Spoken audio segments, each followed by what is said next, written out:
نحمده ونصلي على رسوله الكريم أما بعد فأعوذ بالله من الشيطان الرجيم بسم الله الرحمن الرحيم وذكر فإن الذكرى تنفع المؤمنين صدق الله العظيم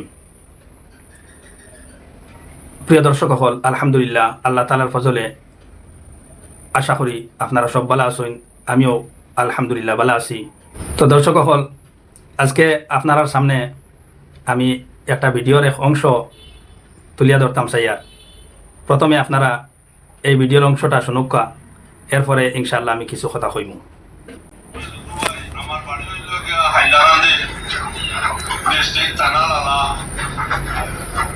আমি দু চারটা কথা আমার আসামবাসী মুসলমানটা হইতাম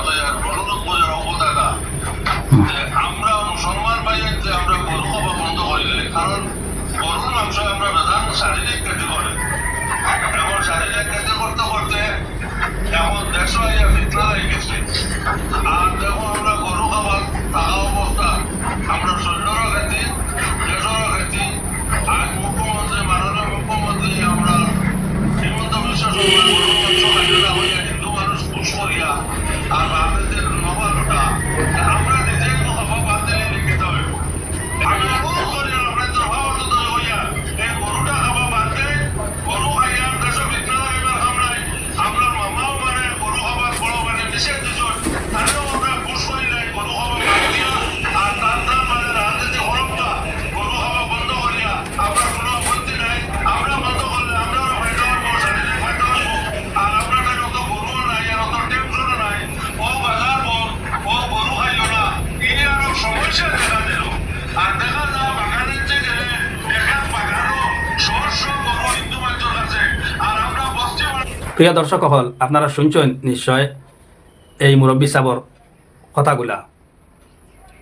তান ঠিকানা হইল হাইলাকান্দি লালা, তাই নিজে কইছেন তাই সমাজসেবী লুতুবাই, অথবা তার শুদ্ধ নাম হইতে পারে লুৎফুর রহমান সাহেব। তো নিশ্চয় এই মুরব্বী সাহেব সম্মানের যোগ্য, সম্মানের পাত্র, কিন্তু এই যে বক্তব্য যে খাদ্যবস্তু নিয়ে তাই দিছেন এই বক্তব্যটা ইসলাম বিরোধী অথবা কোরআন হাদিস বিরোধী। কারণ তান এই বক্তব্য এটা সূরা ইয়াসিন সূরা নম্বর ৩৬ আয়াত নম্বর ৭১-৭২ বিরুদ্ধে যায় এবং ঠিক তদ্রুপ হাদিস শরীফর বিরুদ্ধে এই কথাগুলা পড়ে, যেই কথাগুলা তাই এই বক্তব্যের মধ্যে কইছেন। কারণ হইল যে ইসলাম এবং কোরআন হাদিসর নির্দেশ হইল গিয়া যেগুলা হালাল বস্তু আল্লাহ তাআলা খাওয়ার লাগিয়া মানুষ জাতির লাগে হালাল করছেন এগুলা আমরা খাইতাম পারি, আর যেগুলা হারাম করছেন এইগুলার থেকে আমরা বাঁচিয়া থাকতাম। এখন দেখা যায় কোরআন আর হাদিসর যে নিয়মগুলা এইগুলা কিয়ামত পর্যন্ত থাকবো। আর দেশর বা কোনো রাজ্যর সরকার তাই চিরস্থায়ী এই পদের মধ্যে থাকতা নাই, তান কাছে চিরস্থায়ী ক্ষমতা থাকতো নাই। ক্ষমতা পরিবর্তন হইব, ক্ষমতা এক সময় থাকবো এক সময় থাকতো নাই।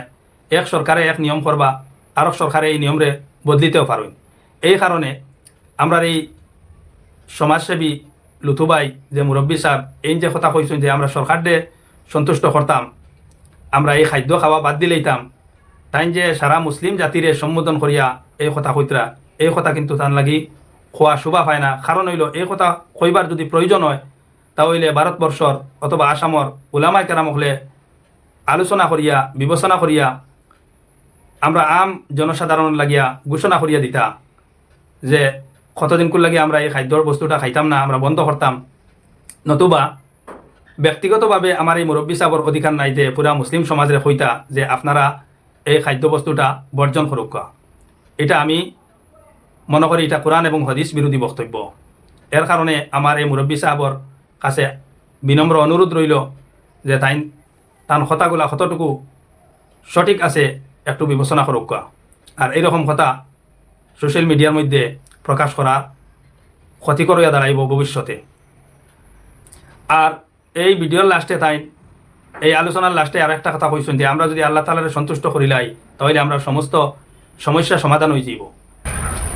এক মুসলিম হিসাবে আমার যতটুকু জানা যে আল্লাহ তাআলা যদি সন্তুষ্ট থাকেন তাহলে বন্দার উপরে অথবা মানুষ জাতির উপরে কোনো সমস্যা আইতো নাই, এইরকম কোনো সূত্র বা কোনো নিয়ম নাই।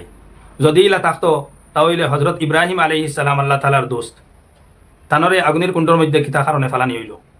যদি ইলা থাকতো যে মানুষ ন্যায় কইলে তার উপরে কোনো সমস্যা আইতো না, তাহলে হজরত ইউসুফ আলাইহিস সালামর কিতা দোষ আসলো তানে তান বাইনতে কুয়ার মধ্যে ফেলাইলা।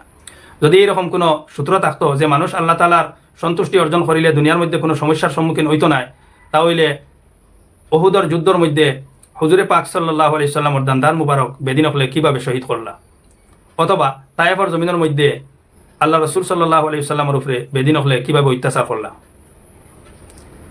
এই কারণে যে এটা কোনো সূত্র নাই যে মানুষ নেক বনে গেলে তার উপরে কোনো সমস্যা আইতো নাই, যে আমরা নষ্ট হয়ে গেছি এর কারণে আমরা উপরে অত সমস্যা, এইরকম কোনো সূত্র আমার জানা মতো কোরআন হাদিসও নাই। যে কোনো অবস্থায় যে কোনো সময় যে কোনো মানুষের উপরে আল্লাহ তাআলা পরীক্ষার কারণেও গুনার কারণেও কোনো সমস্যা দিতে পারেন, এটা আল্লাহ তাআলার মর্জি, আল্লাহ তাআলার কুদরতর লীলা। এটা কেউ পুরা সমস্ত 100% বুঝাইয়া বুঝাইতে পারতো না। এর কারণে যে আমরা সরকারদের সন্তুষ্ট করতাম, আল্লাহ এবং আল্লাহ রসুলের সন্তুষ্টি ছাড়িয়া সরকারদের সন্তুষ্ট করি লইতাম, ইলাখান কোনো কথা নাই। আর আল্লাহ তাআলারে সন্তুষ্ট করি লইলে দুনিয়ার জমিনে আমরা কোনো সমস্যার সম্মুখীন হইতাম নাই, এরকমও কোনো সূত্র আমার জানা নাই। যদি আপনারা জানা থাকে তে কমেন্টের মাধ্যমে জানাইবা। এর কারণে আমি সর্বশেষে আরজ করিয়ার যে এই যে কথাগুলা আমার এই সমাজসেবী লুতুবাই সাহেবে কইসইন, যে বক্তব্য রাখছইন যে আমরা তাই ফাওয়াতো ধরে কইতরা এই জিনিসটা খাওয়া বাদ দিলেইতাম, আমি নাম লইয়ান না কারণবশত এই খাদ্যটা আমরা খাওয়া বাদ দিলেইতাম, সমস্ত মুসলিম সমাজের তাই অনুরোধ খতরা, এই অনুরোধ করাটা তান সঠিক নাই, এটা তান লাগি বিবেচনা করা দরকার। ও আখিরু দাওয়ানা আনিল হামদুলিল্লাহি রাব্বিল আলামিন। আসলে এই ধরনের প্রতিবাদী ভিডিও আমি বানাইতাম চাই না, কিন্তু এই মুরব্বী সাহেবের কথাগুলা শোনার বাদে আমার ইচ্ছা হইল যে না কিছু কথা প্রতিবাদমূলক হওয়া দরকার আছে, এই কারণে আপনারা সামনে এই ভিডিও রাখলাম। ভিডিও কীরকম হইল আপনারা কমেন্টের মাধ্যমে জানাইবা। সবাই সুস্থ থাকুন, ভালো থাকুন, আল্লাহ হাফিজ।